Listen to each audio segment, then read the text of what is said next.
Milton, no começo da live, aqui no chat, comentaram a respeito de uma simulação que o irresponsável daquela rede de computadores, né? Tio Bill. O tio Bill, né? Aquela simulação do Evento 201. O evento 201. Vocês podem falar a respeito, né? E eu queria pedir encarecidamente aos seguidores do Akira, que o Akira gosta de fazer muita zoada, né? Ele deixa o áudio ligado dele de propósito, né? E assim, que mutem os áudios, tá certo? Para evitar esses barulhos externos. Tá certo? Se vocês puderem contribuir aí com o evento 201, fiquem à vontade. Milton, tá com a palavra, meu irmão. Ou então, quem estava com a palavra, quem quiser finalizar a linha de raciocínio, o Milton já pode entrar na sequência para... Pode ser, Milton? Eu vou só começar alguma coisa, né? Eu, na verdade, assim, eu não me inteirei muito nesse assunto específico. Eu, sinceramente, quando chega nessa parte, principalmente de alguma dessas pessoas, aí, sinceramente, eu não procuro não me aprofundar demais. Né? O evento 201... Sim, deixa eu só colocar um pontinho. O principal que a gente vê, tá? Olha só. Como é que foi que esse tio Bill aí começou tudo? Tá? Tio Bill. Ele foi o... Eu não vou nem dizer criador do Windows, porque aí é pegar pesada também, né? Como é que foi que ele começou com esse sistema? Na verdade, que nem existia Windows ainda naquela época, era apenas o DOS. Né? DOS é um sistema operacional apenas por linha de comando. O que você queria que o computador fizesse, você tinha que digitar comando, né? Abrir arquivo, espaço, nome de tal, extensão tal. Fechar arquivo, nome do arquivo ali, né? MS-DOS, né? Tudo você tinha que digitar. Era complicado, era chato, era tudo mais, né? Mas ainda, olha só, quando ele começou com isso aí, quando ele começou com essa ideia, tá? A ideia dele era fazer um sistema operacional, né? E vender para as pessoas.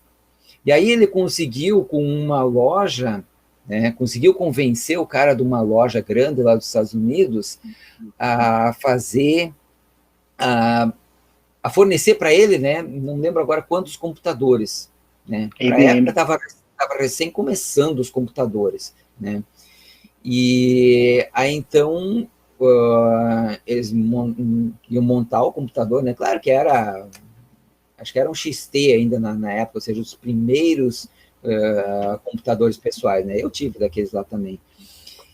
Ou acho que nem era ainda daqueles, eu não lembro, né? Mas aí o que acontece?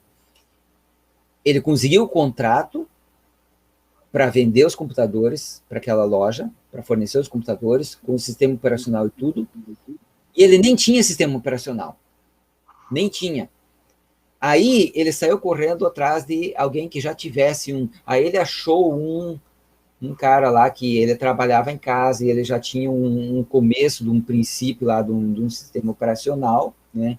Ele engamelou o cara, né? E tipo assim, comprou por $500 aquilo ali, né? Comprou então a ideia, o sistema operacional básico pronto ali, né? Todos eles eram inicialmente baseados no Unix, né? O sistema que depois veio a ser o Linux também, que deu base para o Linux, que é o sistema da Apple, né? Todos eles basicamente foram baseados naquele ali.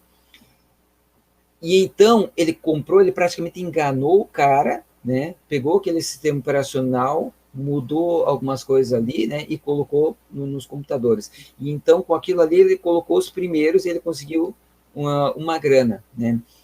Aí depois, conforme ele foi conseguindo melhorar aquilo ali, né, foi entrando um pouco mais de dinheiro. Aí ele resolveu ter uma outra grande ideia. Não, nós vamos ter que fazer uma outra coisa um pouco melhor, né.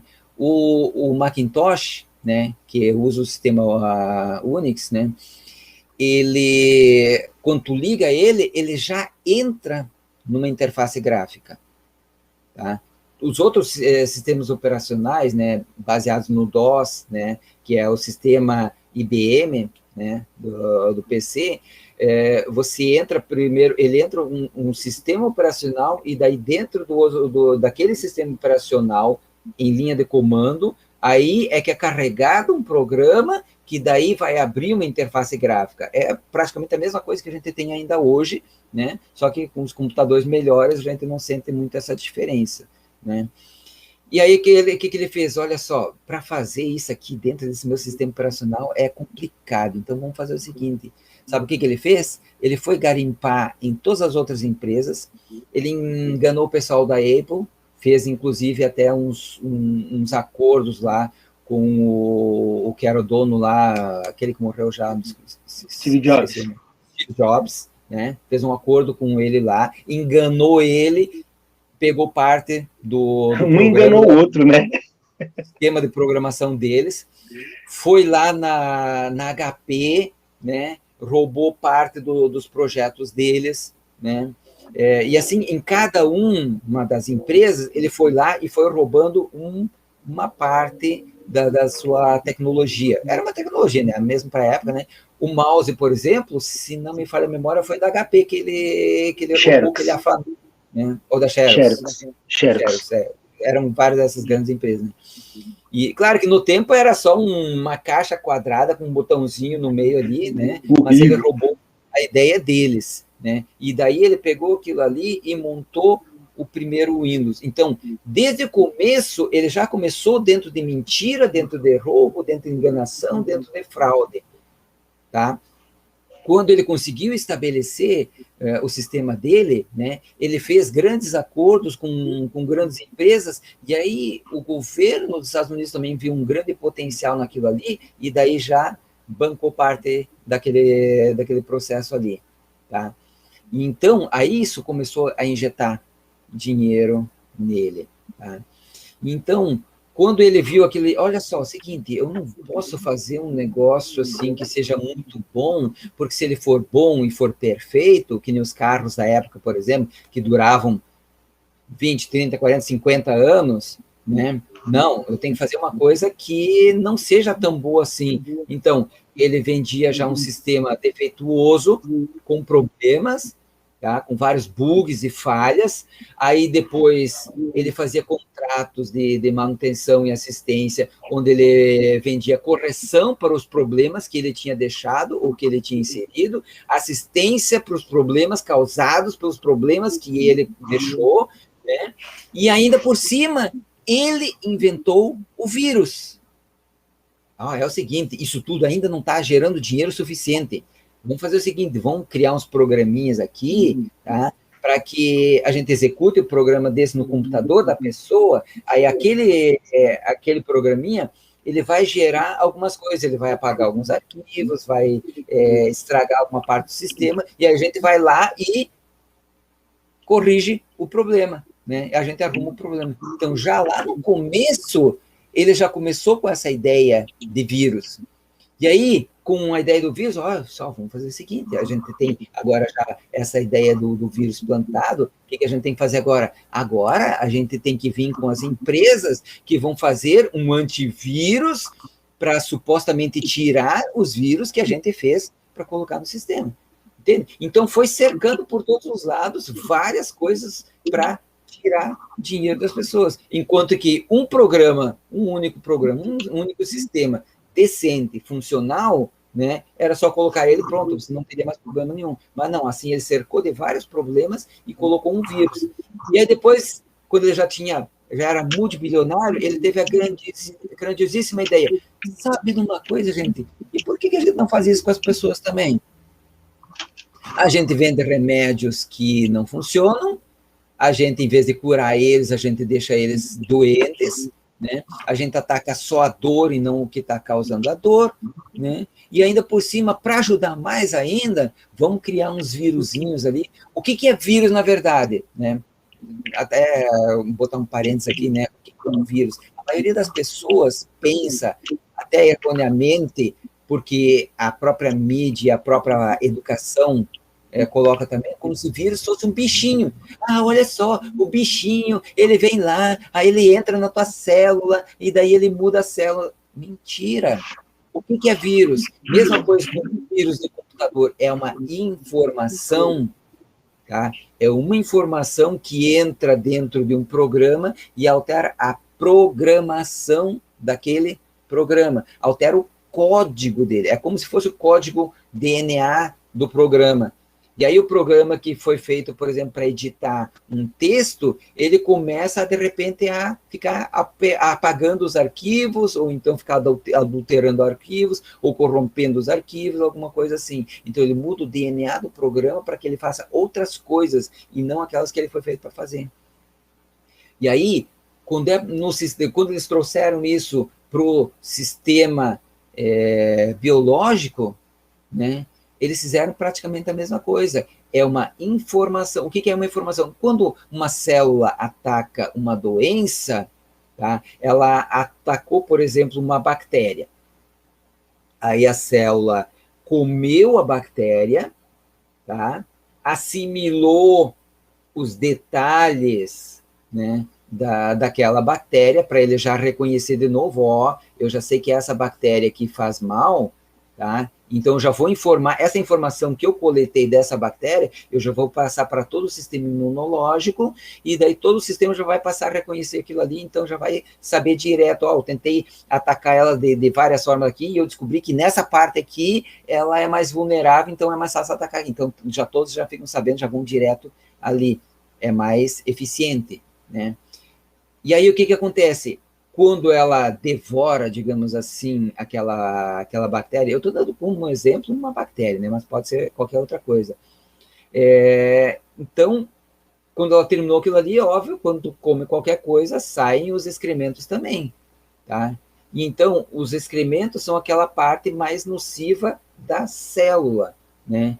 Nociva para a célula, tá? Então, detectou qual é o veneno, foi lá e inibiu ele, e o resto das informações jogou fora. Aquele excremento ali, com a parte que é mais nociva para a célula, aquilo é o vírus. Aquela é a informação que tem ali que é capaz de matar a célula. Então, o que acontece? Se no corpo ali, ou naquela área, tem alguma coisa ali que está impedindo a célula de conseguir eliminar corretamente essa informação, tá? Esses excrementos eles vão se acumulando. Quando eles vão se acumulando, é óbvio que ele vai acabar, uma hora ou outra, conseguindo entrar de novo na célula e vai envenenar a célula, porque aí já vai ser muita coisa que entrou na célula, a célula não vai mais conseguir reagir contra aquilo ali, a célula acaba morrendo, né? E aí, com isso, ela acaba passando para outra, para outra, para outra, para outra, para outra. É o mesmo sistema também de um tumor, de um câncer, que vai gerar um câncer. Um câncer é basicamente isso, uma célula que acabou se deteriorando e aquilo ali foi passando para outra célula, até que chega num ponto em que o próprio sistema, mais o corpo todo, não consegue mais lidar com aquilo ali, de tão grande que já está, né? E aí sim que acaba a pessoa ficando doente, tá? Então, aí eles descobriram que, pegando essas informações ali, tá, e colocando elas numa quantidade muito grande dentro de um corpo, tá, o corpo não consegue reagir a tempo para toda aquela quantidade de informação, né? E ela acaba pegando parte daquela informação e acaba se contaminando, né? Então, daí que eles tiveram essa ideia. Então, a mesma coisa que eles faziam nos computadores, eles estão fazendo hoje com as pessoas. Então, o vírus, na verdade, ele não é um bichinho, ele é uma informação, tá? Vamos dizer assim, é como se fosse um grãozinho de pó, tá? É um pozinho que está lá, ele sozinho não faz nada, tá? Aí, realmente, se for, por exemplo, um que pega, por exemplo, entra pela mucosa nasal, né? Aí, se for em grande quantidade, se for pequena quantidade, o corpo simplesmente consegue vencer. Se for em grande quantidade, o corpo não consegue reagir. Então, basicamente é isso. Claro que depois eles aperfeiçoaram muito mais o método de introdução dessa informação dentro da célula. Então, basicamente, um vírus é como se fosse uma parte de DNA altamente nocivo à célula. Então, ele é uma informação, ele não é um bichinho. Então, aí entra o primeiro grande ponto. Como que algo que é uma informação pode se replicar? Não pode. Ele precisa de uma célula, porque é a célula que vai replicar ele. Como que uma informação pode se mutar? Como ela pode se modificar? Ah, o vírus da gripe, esse ano ele mudou, aí esse ano é a variante tal. O ano passado foi a variante tal. Né? Aí para o ano que vem já tem a outra variante, né, que vai ser a outra de novo. Né? E assim, não pode. Ou seja, é alguém que está fazendo isso. Aí é que entra o X da questão. Tá? Que nem eu já disse antes, né, talvez alguns não acompanharam antes, né, mas há muitas décadas que nós somos infectados, o mundo inteiro, todos os anos existe uma epidemia de gripe. Alguns anos tiveram várias epidemias de gripe, porque eram várias variantes, né, no mundo inteiro. Como que todos os anos tem uma pandemia de gripe e ninguém fala nada? Ô, Milton, só interromper você um minutinho aí. O Ricardo, olha o jeito que o Ricardo ficou. Ô, Ricardo, que alegria essa aí, meu irmão. Agora voltou. Voltou. Ô Milton, amigão, assim, ó, é porque O que aconteceu aqui? Uma pessoa aqui no chat. A tua imagem tinha ficado congelada. Pode dizer. Ah, tá. Beleza. Só, tem uma pergunta aqui pro Milton, do Anerges. Ele está perguntando se existe um governo antes dos presidentes. Como? Se existe um governo antes dos presidentes? A pergunta que ele fez aqui. O governo não é o presidente. Acho que isso já deveria de ser bem claro para todo mundo, né? Porque, olha só, quando entra um presidente, por exemplo, o que acontece? Qual é a primeira coisa? Ele é inteirado dos procedimentos que existem no governo. Existem já ali as pessoas, né, que são responsáveis pelos protocolos de tudo quanto é coisa. Quando o presidente chega, né, o protocolo é esse. Tem que ter tantas pessoas aqui, tantas pessoas lá, tantas pessoas ali, tantas pessoas lá. Aí vai ter tantas pessoas assim à direita, tantas à esquerda, cada um segurando uma bandeira de um jeito ou de outro, ou uma arma aqui, outra ali, há tantos passos uma da outra, entende? Existem todas as outras pessoas que fazem parte do governo, tá? Que já existem os protocolos e tudo que eles vão fazer. Então, o governo, a gente não pode dizer que é uma pessoa, porque não existe uma pessoa só. Mesmo quando é um reinado, tá? O rei não é só ele, tá? Mesmo muitas vezes a vontade dele prevalecendo, tá? Mas aí tem dos conselheiros, tem da rainha, tem dos príncipes, das princesas. Então, ainda assim, é um conjunto. Não existe uma pessoa só que é responsável pelo governo, que é algo que eles querem introduzir para depois, quando chegar o anticristo, aí esses eles querem colocar como sendo um governante sobre todos. Mas até aqui, a gente tem, por exemplo, um chefe do executivo, que é uma parte do governo. O nosso governo em si, ele, na verdade, seria dividido em duas partes, o executivo e o legislativo. O executivo, que seria para gerenciar tudo, o legislativo, que seria o representante do povo, né? Então, para fazer as leis, né? E criar as regras, digamos assim, que regulasse e organizasse o povo, tudo sempre para favorecer o povo. Hoje a gente vê que não é isso que acontece. E aí, ao lado disso, estaria o judiciário, tá? Que seria apenas para pegar aquelas pessoas assim que não entraram... Licença, Milton. Estão me ouvindo, pessoal? Sim, estão ouvindo. Né? Pedi uma licença rapidão. Porque eu vou precisar realmente agora sair, tentei ficar mais tempo, né? Mas também a internet aqui não estava ajudando. Então eu queria só aproveitar, dar uma interrompida para despedir, agradecer é o convite aqui do Danilão. Já dei um strike aqui no Danilo já, não pode se deixar de dar o strike, né, meu? Mas quero agradecer a presença do Milton aí, a aula que ele acabou dando pra gente, muita informação, né? Agradecer o Du que veio, porque o Danilo não tinha ninguém para chamar, então eu chamei a galera aqui, né, mano? Para dar uma moral pro Danilo. Du, brigadão pela presença, irmão, parabéns aí, tamo junto. Ricardo, amanhã é gente, pessoal, só adiantar, amanhã tem uma live lá no canal, Aqueira do Nada, a gente vai estar apresentando oficialmente o grupo Quarteto, tá? E as ações que a gente está tomando. Então, estou convidando vocês aqui do chat, o pessoal que está aqui assistindo, estão todos convidados, tá bom? Boa noite para o pessoal do chat aí, valeu, certo? Danilão, como é de costume do nosso canal, somos Nobre do Nobre Reino. Pessoal, boa noite e abraço. Beleza, valeu, noite, abraço. Tamo junto aqui. Valeu, Akira, um abraço, obrigado aí, cara. Tamo junto, meu irmão. Quando ninguém quiser vir fazer a live aí, você me fala que eu chamo o pessoal para você.